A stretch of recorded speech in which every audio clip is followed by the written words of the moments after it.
श्री कार्तिक मास महात्म्य 31वां अध्याय। श्री कृष्णचंद्र जी ने कहा, पहले अवंती नामक पुरी में कर्म से रहित पापी दुरात्मा धनेश्वर नामक ब्राह्मण रहता था। यह रस, कंबल, चमड़ा आदि का व्यापारी तथा झूठ सच बोलने वाला, चोरी, वैश्य संगम, मद्यपान आदि किया करता था। इसी से उसका चित्त दुखी रहा करता था। क्रय विक्रय करता हुआ देश देशांतर में घूमता हुआ वह एक दिन माहिष्मतिपुरी में गया। महिष नाम के राजा द्वारा बसाए जाने के कारण उस नगरी का नाम महिष्मति पड़ा, जिसके पास पाप नाशिनी पुण्यकारिणी भगवती नर्मदा नदी बहती है। उस नदी के किनारे देश देशांतर से आए हुए कार्तिक व्रत करने वाले प्राणी कुछ दिन निवास करते थे। यह देखकर दुष्ट धनेश्वर भी क्रय विक्रय करता हुआ 1 मास तक वहां ठहर गया। वस्तुओं के बेचने के लिए नर्मदा नदी के तट पर घूमता हुआ वह देवताओं को सेवा शुश्रूषा जप तप में लगे हुए ब्राह्मणों को देखता था। कोई पुराण पढ़ रहा है, कोई उसको सुनने में लीन है, कोई नाचने गाने तथा बजाने में लगा है, कोई विष्णु भगवान का भजन सुन रहा है, कोई विष्णु मुद्रा में स्थित भगवत भजन में लीन है, कोई तुलसी की माला पहने है। जिसने जिधर भी देखा उधर ही यह कौतुक हो रहा था। यूं ही नित्य वहां घूमते हुए वैष्णवों का दर्शन, स्पर्श, वार्तालाप और विष्णु भगवान के नाम स्मरण के पुण्य को अर्जित करता हुआ 1 महीने तक वह इसी प्रकार रहकर कार्तिक व्रत की उद्यापन विधि तथा जागरण को देखता रहता था। पूर्णिमा को कार्तिक व्रतियों द्वारा ब्राह्मण तथा गौ की पूजा, दक्षिणा, दान और उनको भोजन आदि कराना भी उसने देखा। महादेव जी की प्रसन्नता के लिए सायंकाल में दीपोत्सव देखा। त्रिपुर नामक दुर्धर्ष दैत्य के 3 पुरों को महादेव जी ने इसी तिथि में जलाया था। इसी कारण इस तिथि में शिव जी के श्रद्धालु परम उत्सव मनाते हैं। जो मनुष्य मुझमें और शंकर जी में अंतर मानता है, उसकी संपूर्ण पुण्य क्रिया निस्संदेह निष्फल हो जाती है। वह धनेश्वर वहाँ की पूजा विधि देखता हुआ इधर उधर घूम रहा था कि उसे काले सांप ने काट लिया, जिससे मूर्छित होकर वह पृथ्वी पर गिर पड़ा। उसकी यह दशा देखकर वहाँ दयालु मनुष्यों ने उसको चारों ओर से घेर लिया और वे उसके मुख पर तुलसी दल मिश्रित पानी के छींटे देने लगे। जब उसका प्राणांत हो गया तब यमदूत उसे बांधकर कोड़ों से मारते हुए यमपुरी को ले गए। उसे देखकर चित्रगुप्त ने यम से कहा कि इसे बाल्यकाल से लेकर आज तक बिल्कुल कुकर्म ही किया है। इसके जीवन काल में पुण्य का कहीं लेश मात्र भी दिखाई नहीं दे रहा है और इसके पापों की संख्या को मैं 1 वर्ष में भी कहने में असमर्थ हूँ। यह साक्षात पाप मूर्ति ही दिखाई देता है।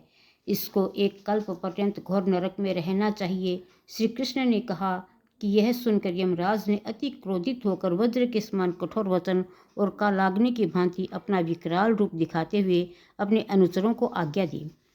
यम ने कहा, हे प्रेत सेनानियों, इस दुष्ट पाप मूर्ति पर मुद्गरों का प्रहार करते हुए इसे कुंभी पाक नरक में ढकेल दो।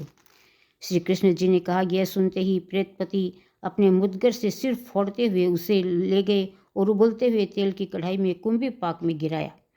जो ही धनेश्वर को कुंभी पाक नरक में गिराया, त्यों ही भभकती हुई उसकी आग से ऐसा शिथिल हो गई जैसे प्रहलाद को अग्नि ज्वाला में गिराने से अग्नि ठंडी हो गई थी। इस विचित्र घटना को देखकर प्रेतपतियों ने विस्मित होकर यमराज से सारा वृत्तांत कह सुनाया।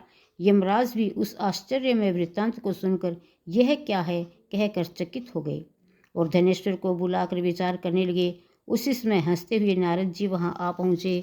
यमराज ने उनका सत्कार और पूजा की। तब उस धनेश्वर ब्राह्मण को देखकर नारद जी ने कहा, हे अरुण नंदन यमराज, यह ब्राह्मण नरक भोगने के योग्य नहीं है, क्योंकि अकस्मात अंत समय में नरक यातना को नष्ट करने वाला कुछ सुकर्म इससे हो गया है।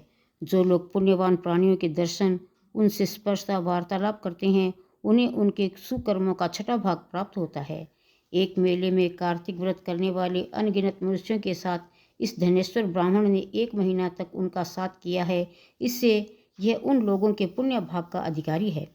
उक्त व्रत करने वालों की इसने सेवा की है, इस कारण यह उनके संपूर्ण व्रत के पुण्य का भागी है। इस कार्तिक व्रत के पुण्य फल की कुछ सीमा नहीं है।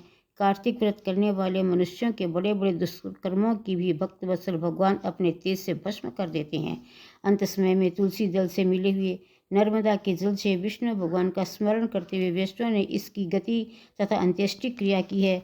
इससे समस्त पापों से रहित हो जाने के कारण यह अच्छी गति पाने का अधिकारी है। और जिस प्राणी पर वैष्णवों की दया हो जाती है, वह कदापि नरक का भोग नहीं भोग सकता। यद्यपि इसने पाप पुण्य शुष्क तथा आर्द्र है, इसने आज तक कोई पुण्य नहीं किया है, तथापि पुण्यात्माओं के संग तथा स्पर्श से यह स्वर्ग का अधिकारी हो गया है। इससे पुण्यात्मा है और इसे यक्ष योनि देकर केवल उस पाप भोग करने वाले नरक को इसे दिखा दो।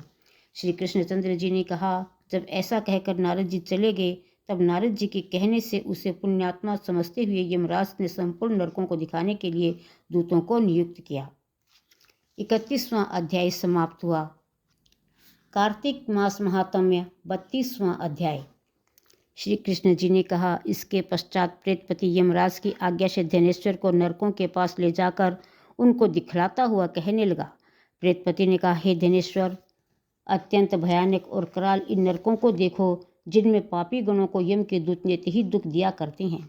यह तिप्त बालुको नामक भयंकर नरक है, जिसमें देह जल जाने के कारण पापी विलाप कर रहे हैं।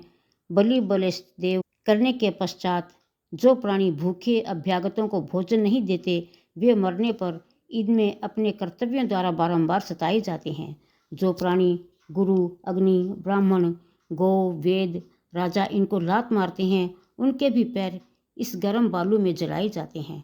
यह 6 प्रकार के नरक अतिशय पापों के करने से मिलते हैं। देखो, यह दूसरा अंधक मिश्र नामक नरक है। हे ब्राह्मण, देखो, सुई की तरह मुख वाले तमोतकी नामक कीड़े इन पापियों को काटते हैं। यह भी श्वान, गिद्ध आदि पक्षियों के भेद से 6 प्रकार के हैं। इनमें दूसरों के चित्त को दुखित करने वाले पापीजन गिराए जाते हैं। यह इधर तीसरा क्रक्कच नामक भयानक नरक है।